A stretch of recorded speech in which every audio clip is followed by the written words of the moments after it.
este informe vamos a hacer una comparativa realmente muy interesante entre dos motos que son ventas realmente muy masivas de las Naked de mediana baja cilindrada y que realmente es un informe donde hay mucho para hablar. Así que vamos a ir punto por punto hablando de cada uno de los componentes de estas motos y en cada punto te vamos a decir realmente cuál es mejor, cuál es peor y si no hay una mejor o una peor vamos a especificar para qué cosas es mejor una o la otra. Así que de esta manera comenzamos el informe. Para empezar, KTM y Kawasaki, en este segmento sobre todo, tienen filosofías muy diferentes.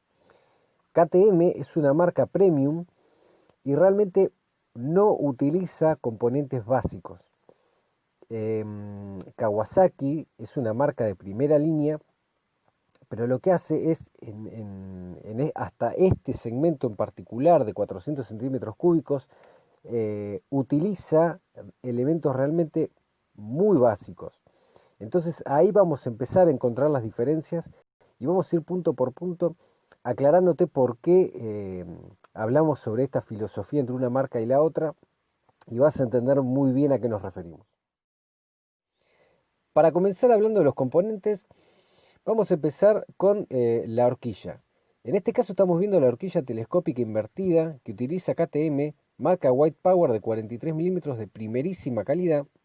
Y en este caso estamos viendo una horquilla convencional muy común de 41 milímetros, que es con lo que equipa Kawasaki a la Z400. ¿Qué pasa con esto? La horquilla invertida es algo que la ingeniería ha descubierto que es mejor. ¿Y por qué? Porque aliviana la masa que va agarrada a la rueda, que es la que tiene el movimiento justamente, y al tener menos masa evita que esa inercia extra haga que ocurra un rebote excesivo, que haga trabajar en exceso el amortiguador. Entonces se logran mejores suspensiones que hacen que la rueda en las imperfecciones se ajuste más al piso, entonces tengamos mejor adherencia. Si bien este es un sistema que empezó a utilizar BMW hace más de 60 años, no fue hasta no hace mucho tiempo que las motos japonesas lo empezaron a usar. Y si bien en los años 90 Kawasaki lo utilizaba, por ejemplo, en la KLX 650, que era una moto realmente de primerísima con componentes excepcionales para la época, no utilizaban todas las motos, incluso las motos de pista en los años 90 no lo utilizaban.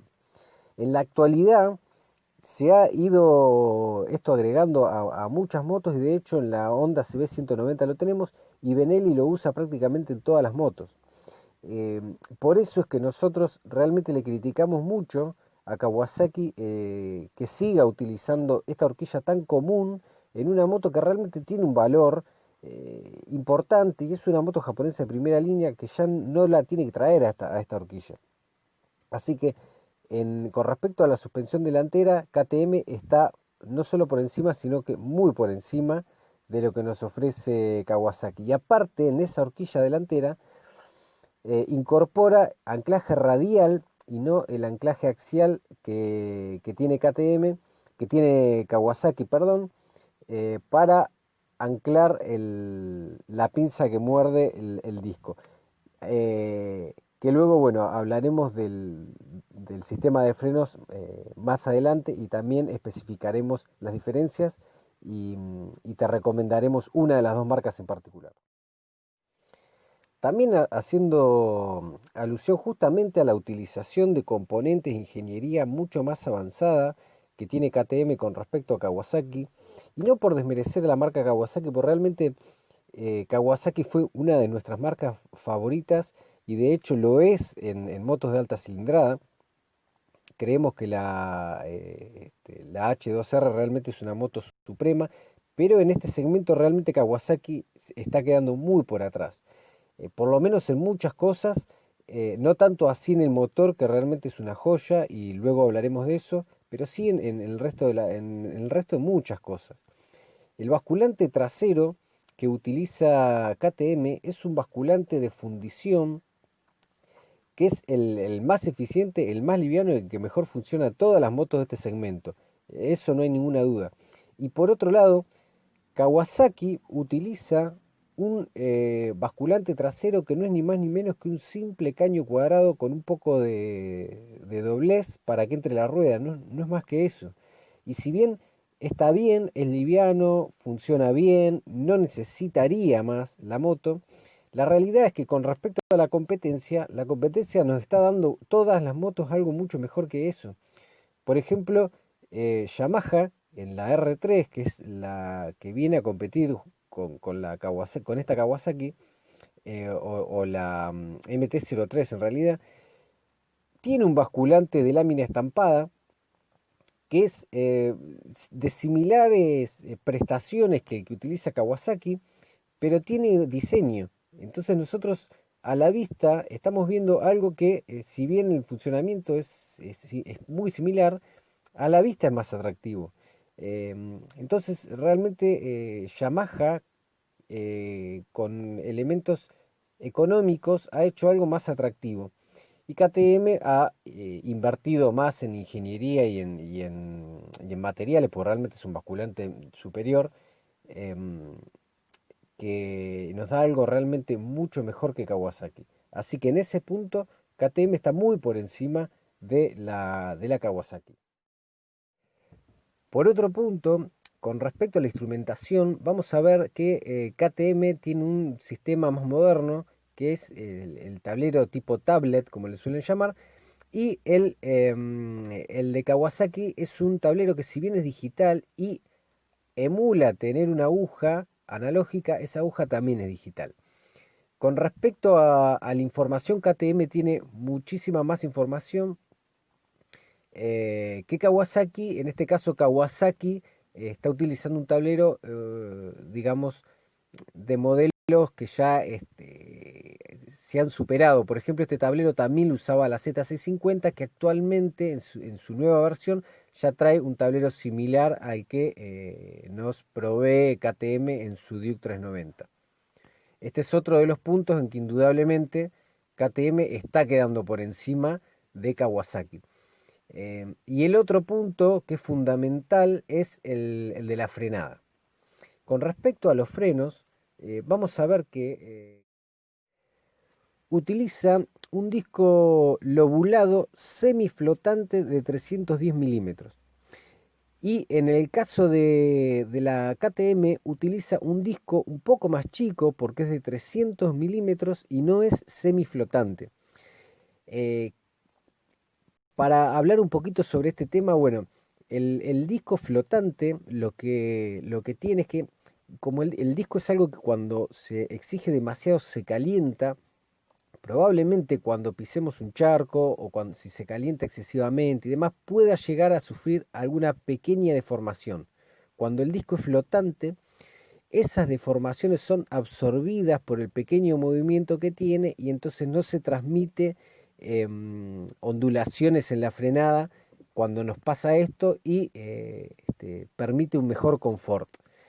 Si bien el disco de KTM es de buena calidad y esto no ha habido casos en lo que pase, bueno, está un poquito mejor desarrollado el de Kawasaki, eso es verdad, y además utiliza un disco más grande, eso también. Ahora, en la parte trasera, el Kawasaki utiliza un disco de 220 y en el caso de KTM utiliza un disco de 230, en ese caso es un poquito más grande el de KTM. Ahora, con respecto a la pinza, utiliza KTM pinzas Vaibre que son sobre todo en la frenada delantera, de mayor calidad y más potencia de frenado. En el caso de KTM utiliza pinzas Vaibre de 4 pistones contra pinza de 2 pistones que utiliza Kawasaki y a la vez otorga anclaje radial contra anclaje axial de Kawasaki.